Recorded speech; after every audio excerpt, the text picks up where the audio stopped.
So guys, किसी भी language को सीखने के लिए सबसे पहले 4 मेन स्टेप्स होते हैं। अब वो 4 मेन स्टेप्स क्या हैं? 4 स्टेप्स फॉर लर्निंग इंग्लिश। जो सबसे पहला मेन स्टेप है वो है लैटर्स, यानी कि इंग्लिश को सीखने के लिए जो सबसे पहली जरूरी चीज है वो है लैटर्स। उर्दू में हम इसको कहते हैं हरूफ, यानी कि एबीसी। अगर आप इंग्लिश सीखना चाहते हैं तो सबसे पहला जो इसका स्टेप होगा वो एबीसी है। अगर आपको एबीसी आती है तो आप इसके दूसरे स्टेप की तरफ जा पाएंगे, और इसका दूसरा स्टेप है वर्ड्स। वर्ड्स मीन अल्फाज। अब जब ये लेटर आते होंगे तो हम वर्ड्स बना पाएंगे, यानी कि अल्फाज बना पाएंगे। डेफिनेटली हरूफ मिलेंगे तो उससे आगे अल्फाज बनेंगे। अब अल्फाज मिलेंगे तो इसका तीसरा स्टेप बनेगा, यानी कि वर्ड्स मिलेंगे तो इसका तीसरा स्टेप बनेगा जो कि है सेंटेंस। अब सेंटेंस बेसिकली क्या है? जुमला। अब जुमला बेसिकली क्या होता है कि मुख्तलिफ अल्फाज को जो है हम एक तरतीब में लिख के एक जुमले की शक्ल देते हैं।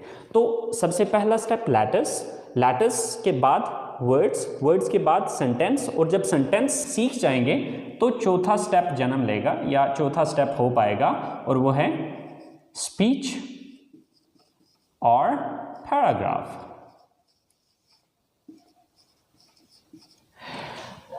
अब जैसे कि मिसाल के तौर पे अब लेटर्स हैं, तो letters mean A, B, C, so on, ये Z तक जाएंगे, ठीक है।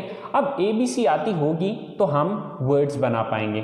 फॉर एग्जाम्पल, जैसे कि एक वर्ड है कैट, CAT, कैट। अब फर्ज करें कि हमें ABC आती नहीं है तो हम इसको कैसे पढ़ सकते हैं, या कैसे हम ये समझ पाएंगे कि ये क्या लिखा हुआ है? Same like that there is one more word, table, TABLE। अब देखिए कि अगर हमें स्पेल ही नहीं आते तो हम इससे ये कैसे लफ्ज़ बना सकते हैं? इसी तरह से जब ABC आती होगी तो हम वर्ड्स बना पाएंगे। जब वर्ड्स आते होंगे तो वो जुमले की शक्ल इख्तियार करेंगे। मिसाल के तौर पे हमारे पास एक जुमला है, I go to college। अब ये 4 वर्ड्स मिले तो तब जाके एक सेंटेंस बना, एक जुमला बना। तो अब इसको जुमले की शक्ल हम तब देंगे जब अल्फाज आते होंगे। तो जब अल्फाज ही नहीं आते तो हम इसको जुमले की शक्ल कैसे दे सकते हैं? तो ये चीज़ आपने जहन में रखनी है कि जो अगला स्टेप है वो पिछले स्टेप से लिंक्ड है। अगर पिछला स्टेप नहीं आता तो आप किसी सूरत भी अगले स्टेप की तरफ नहीं जा सकते। सो गाइज, सबसे पहली चीज़ कि आपको लेटर्स आने चाहिए, जो कि ऑलमोस्ट हम सबको आते हैं। दूसरा स्टेप है वर्ड्स। वर्ड्स भी बहुत से स्टूडेंट्स को आते हैं और बहुत से वर्ड्स मैं खुद भी आपको सिखाऊंगा। अब वर्ड्स के बाद तीसरा स्टेप होगा सेंटेंस मेकिंग, और ये चीज़ इंशाल्लाह मैं आपको सिखाऊंगा। अब जब सेंटेंस मेकिंग आप सीख जाएंगे तो उसके बाद ऑटोमेटिकली स्पीच या पैराग्राफ की शक्ल इख्तियार कर लेगा। जब आप डिफरेंट सेंटेंसेस को एक पैराग्राफ की सूरत में लिखेंगे तो वो ऑटोमेटिकली एक स्पीच की शक्ल या पैराग्राफ की शक्ल इख्तियार कर लेगा। चलें गाइस, सबसे पहले आगाज़ करते हैं कुछ अल्फाज सीखने से, और अल्फाज के बाद फिर हम जुमलों की तरफ जाएंगे। तो सबसे पहला जो लफ्ज़ है हमारे पास वो है मैं। मैं की इंग्लिश होती है आई। उसके बाद है हम की इंग्लिश होती है वी।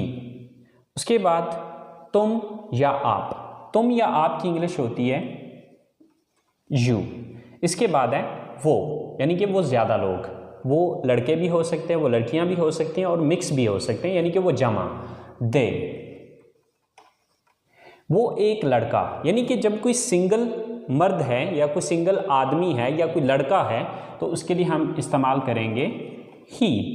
वो एक लड़की, अगर वो अकेली लड़की होगी या औरत होगी तो उसके लिए शी, और ये के लिए इट। इसके बाद है मुझे की इंग्लिश है मी। हमें की इंग्लिश है अस। तुम्हें या आपको, इसकी इंग्लिश है यू। उन्हें, यानी कि उन ज्यादा को, देम। उसे, यानी कि उसे एक लड़के को, हिम। और उसे, यानी कि उसे एक लड़की को, हर। तो लफ्ज़ है जाना, जाना की इंग्लिश है गो। आना कम, काम करना वर्क। खरीदना बाय, देखना वॉच, सुनना लिसन, बोलना स्पीक, पढ़ना रीड, लिखना राइट, पहनना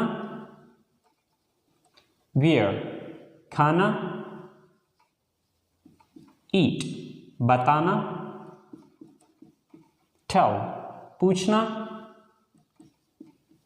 आस्क, पकाना कुक।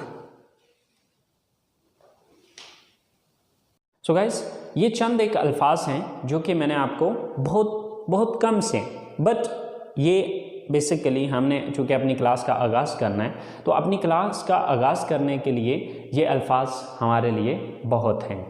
आपने ये अल्फाज तैयार करने हैं।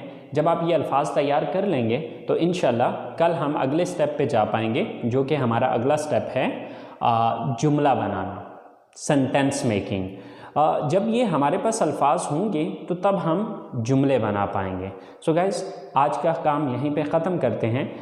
इंशाल्लाह ज़िंदगी रही तो आप लोगों के साथ अगली क्लास में मुलाकात होगी। अपना ख्याल रखिएगा।